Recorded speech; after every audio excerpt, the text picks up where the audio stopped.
we are going to get started. So I want to welcome everyone. I think everyone knows me by now, but Jordan from Foodbevy, the online community for food and beverage companies. And today I am talking with Stephanie, the co-founder of SnackMagic. Stephanie, welcome to the conversation today. I'm really looking forward to hearing about SnackMagic, the platform, what it's able to offer to brands, and your journey to get here, because it's super interesting. And I was actually working with you before SnackMagic, and so we can kind of get into some of those details as well. But starting out, I'd love for you just to give a quick introduction to yourself and SnackMagic. Yeah, thank you so much for having me, Jordan. Hi, everyone. It's really great to be chatting with you all, and excited to be here.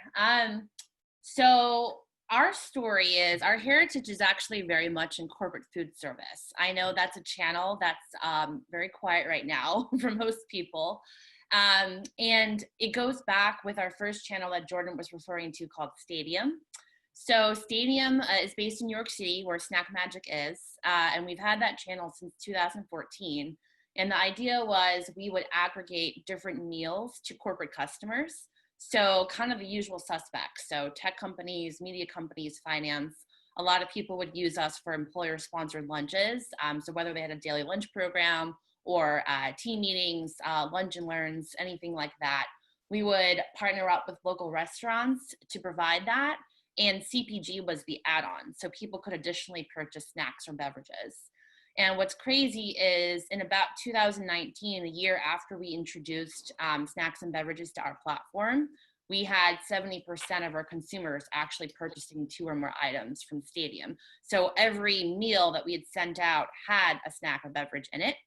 And I think a lot of that was because, from a selection standpoint, we've always been very focused on unique offerings that you might not find in, say, a large pantry service. I won't name names, but it's always been a little bit more on the unique side and supporting challenger brands.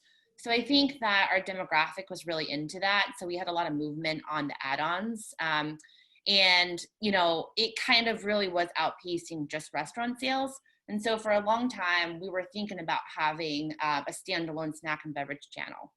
And then fast forward to March of this year, as you guys all might be aware, pretty much if you were selling into offices, that went to zero, ourselves included, because of COVID. Everybody's working from home. So the Stadium channel went on hiatus, and that was the perfect time to actually bring our SnackMagic idea forward. And I just want to say that, it's a really great time. In harder times, I think it's really important to know there's a lot of opportunity, because you're kind of forced to innovate. So for anyone who's, getting started right now or looking to do a pivot, we feel you. And I think that there's just a lot of opportunity with that, as we've seen with SnackMagic, which is very much also the same audience in terms of B2B. So I'll get into that in a bit, but has really taken on its own trajectory. So that is pretty much the transition. And then I'll actually just walk you into what is SnackMagic. So I'll do a screen share. 1 second. Share. Okay. So can you guys all see my screen? Okay. Yep, very good. So SnackMagic, as you guys, might have visited our site, is an e-commerce platform where we have snacks and beverages. But what's unique about it is mostly still fueled by enterprise gifting and B2B purposes. So we had a lot of the same audience with our Stadium channel, but also very different. So the one major difference is that we pick, pack, and fulfill from our warehouse in New York City, but our boxes, or we like to say stashes, go to all 50 states. We actually even do international business, which I'll talk about in a minute, but yeah, so we have folks that are using it for team gifting purposes. So everyone is not able to come to the office, but there's still really a huge need to foster camaraderie while people are working hard at home. So people are having virtual happy hours. Employers are wanting to pass on everyone's favorite work perk of food in the office home. So what happens is we've got folks that basically send out a SnackMagic gift to their employees.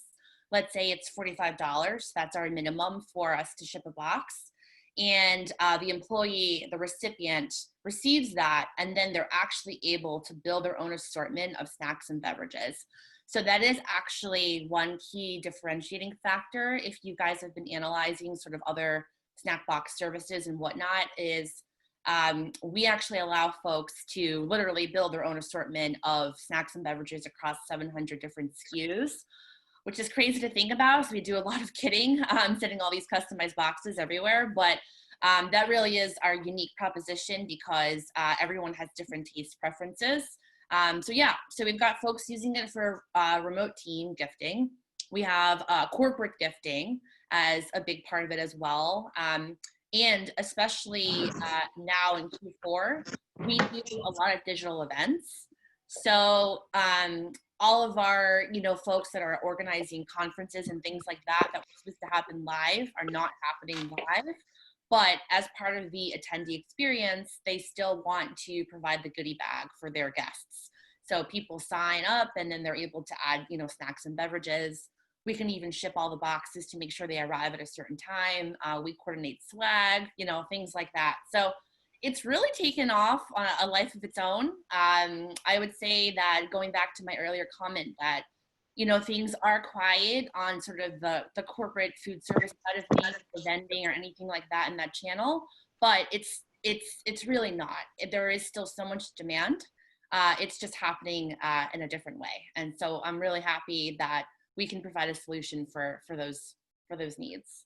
So Stephanie, one thing that I just wanted to add that's really cool is that one of my mentors recently told me and others during this space is that the best pivots come from brands that have a really strong foundation. And if you think about where the pivot comes from, a lot it became popular in basketball when literally a player would stand on one foot and have to turn and go in another direction.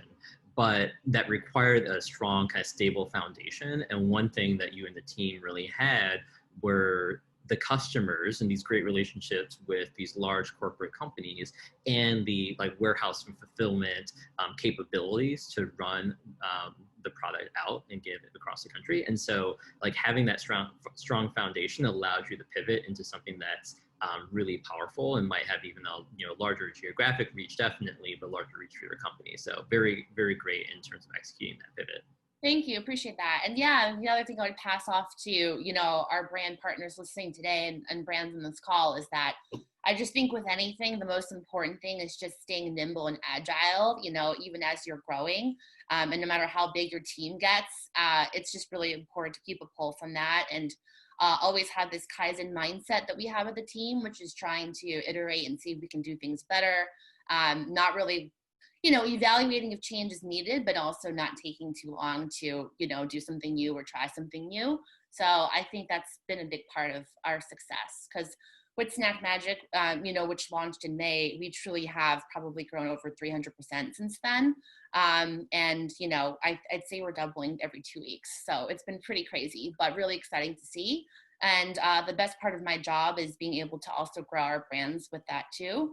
I'd like to say that we do work with a lot of challenger brands, and if we can somehow be a big part of their growth story, especially early on, that's really special. So yeah, that's our goal. Awesome. I love that. And I think one thing that's really key, talk about the types of products that you have on the platform. I know you kind of just mentioned challenger brands, but you made a decision to kind of steer away from some of the larger brands like Pepsi at a certain point, right? Yeah. So I can give you guys a tour of the menu. Before I do that, I want to be a little bit more focused in terms of the types of products that we carry. So we are just focused on snacks and beverages, finished snacks and beverages. We are experimenting with more larger format things like condiments, syrups, nut butters, things like that, which I'll get into. But I think that if you're comparing us to others in the space, especially those that are focused more on just general online grocery, finished snacks and beverages can sometimes be the afterthought. I think we saw that a lot initially when we first launched with COVID, because everyone's kind of focusing on their essentials. Even, a lot of the smaller format snacks and beverages we have, where they're placed in a grocery store oftentimes is like, the impulse buy. But with us, it's really the main jam. So we're focused on just snacks and beverages. And because our platform is mostly for gifting, whether it's, a sister gifting her sister or, employer gifting employee, it kind of lends itself to being more of a fun, celebratory type of service in which we sell a lot of really kind of fun, more taste forward types of products as opposed to like healthier oriented. We do have like a lot of health because I think obviously that's just a big part of the market. But I just like to say that, it's a little bit different of a mindset when you're redeeming a treat from someone in terms of like shopping for your essentials. But that's pretty much our focus on snacks and beverages. And then in regards to the types of products that we carry, yes, because we're known more for discovery of new products, it definitely lends itself to being more folks that are challenger brands, emerging brands. If they're in distribution, they would probably be more in natural specialty types of places as opposed to conventional brands. Like, I don't think that we would be known for, getting your Coke and, M&Ms and things like that. Like, there's just plenty of other outlets for that. So we don't need to showcase those types of brands. And that's pretty much been our stance. Stephanie, are you only doing shelf-stable products in the boxes now? I know Sasha has a frozen line. Yes, no, that's a great question. So unfortunately at this time, we can only focus on shelf-stable products just due to the nature of shipping D2C across the country. And because everything gets pitted together. So we're not able to separate out perishable goods and all of that at this time. But we would like. Allie asked about some of the requirements to be considered. I don't know if you want to talk through that now, or we can say that for a little bit later. Yeah, no, we can definitely talk through that now. So, I think that when it comes to getting on a shelf or just in general talking to a lot of buyers, buyers are can be the gatekeepers in terms of, getting you on a platform. And for us, we really want our audience to decide. And so what we do ask all new brands is an initial donation of product. I want to be very clear that that's what happens in the initial phase in trialing new SKUs. But SnackMagic is very much a service where it's about procurement and purchasing thereafter. But what we do with that initial donation is we actually do sell it on the SnackMagic menu, and we're testing movement, velocity, price point, things like that. And then after that initial pilot runs down is when we are, going to move forward and talk about procurement. So that's pretty much the MO for getting new brands aboard. And Stephanie, what's that amount a product that you need at the beginning? Yeah, so it varies, but I would say for a snack, which is more focused, it's 500 units per SKU, which with the velocities that most snacks would see would actually run down in about 2 to 4 weeks currently with the volumes. So we should be quickly talking about procurement thereafter. Okay, awesome. Yeah. So yeah, I'd love for you. I mean, this is cool. I mean, some of the people have watched, but can they walk through like what's that customer process and how you're highlighting brands on the platform, because it really is about discovery. Yeah. So when you come to SnackMagic, everyone for the most part, how they experience SnackMagic is, and I know Jordan, you can also speak to this on your end, is usually someone is given a unique link from whoever's treating them to a gift. I'm talking about the gifting side. Certainly you can set up an order for yourself as if you would be, ordering just cool snacks and beverages for yourself. But I would say that is definitely more the minority aspect of our business. It's more, at least as it is today, more of it is usually they find out about it from an employer or, someone else giving them a gift. So they get a unique link and they click on that link. It's shareable through email. You can Slack someone it, etc. And they click on the link and then they're able to come to the menu. Everyone lands on the featured page, and then they can start browsing through there. So, we have medleys, as we call them, focused on like seasonality. And the idea is that, if someone wanted to read more about the products, they could. We sell singles. We also sell case packs. They can read more about the description. They've got nutrition information. They've got more about the brand. We really want to showcase the brand story with really cool images and content. Yeah, so that's the idea. They can come to a medley. They can literally add one to the bag, or they can add all of everything in the medley to their bag. And then, yeah, we have different themes that we change, typically monthly. We can highlight certain brands as well through a promotional banner ad. And yeah, so people go to the featured page, and then they can also browse our selection of snacks. So we've got everything from candies to confectionery items. And one thing I wanted to point out is our menu is a curated menu. What I mean by that is how we're different from like a marketplace, like let's say Amazon is like much more of like a self-serve type model where basically people can sign up, and then it's just all about driving eyeballs to the page, like whatever kind of tactics you do to get people there.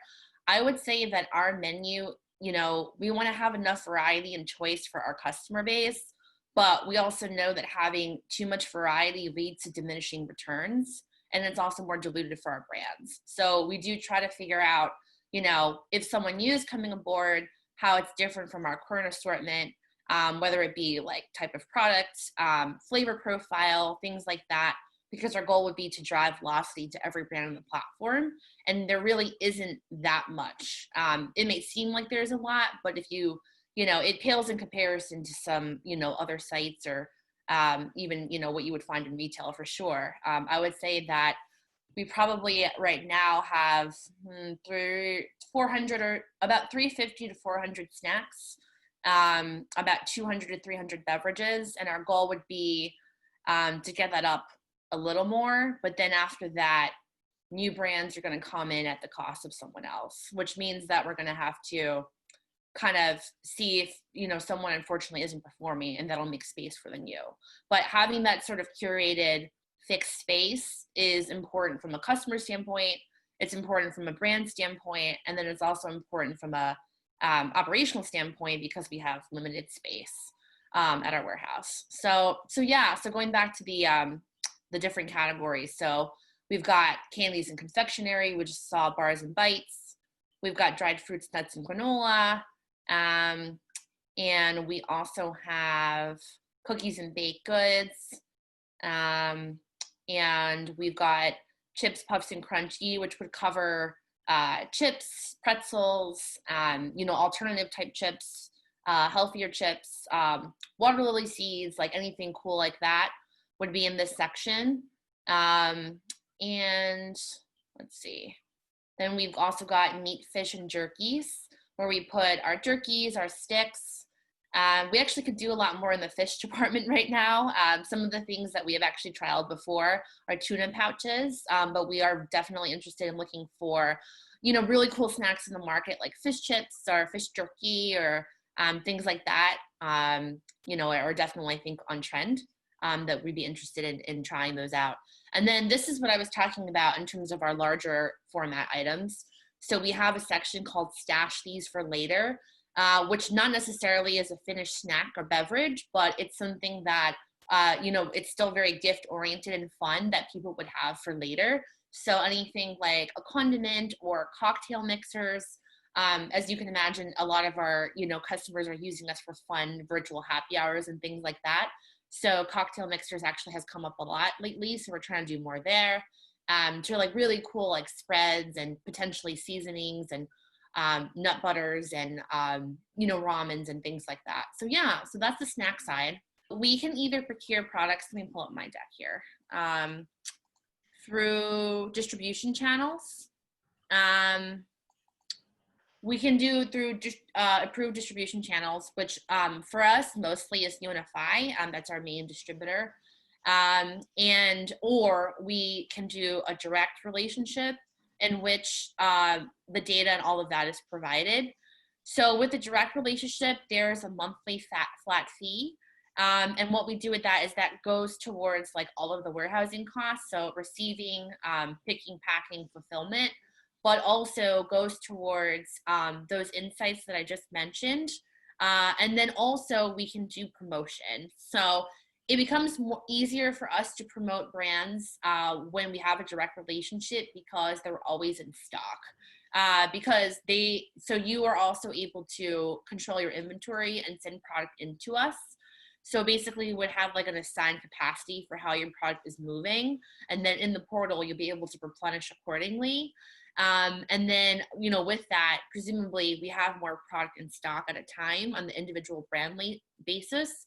And we're able to actually do more promotions in regards to that. So, promotional banner on our featured page. You could be all over the featured medleys on our featured page, as well as being on the box, headlining snacks and beverages. You could also be, in a giveaway or in influencer gifting on the direct-to-consumer side of things, or you could be in our assets in the advertising that we buy through like Wall Street Journal and things like that. That's what we do on the marketing side. The monthly fee would also cover selling of bundles. So the bundles, what happens with the bundles is most folks would probably be purchasing a single of your item, but they could also purchase a 6-pack and a 12-pack, as you saw. And you guys don't need to worry about sending in any kind of case configuration. You can just send it, in one configuration. So for people, if it's best to do like a loose box, that's fine. If it's best to do like, a 12-count box or however is your shipping, that's fine too.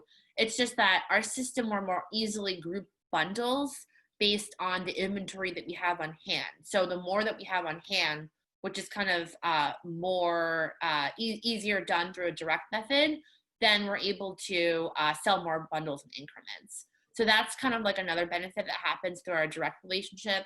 Then those are those data and analytics that I mentioned. And then the inventory control, which I mentioned as well, where basically you would monitor your inventory and always be able to restock. And the last thing I'll just say about that is I have found that really the key to the brand success is staying on the platform and never being out of stock, because it's all about building momentum. And if the SnackMagic customer comes with $45 and they're able to redeem their gift, they're going to redeem when they're going to redeem and, purchase products based on who's on the menu. So being on the menu is at all times is like very important.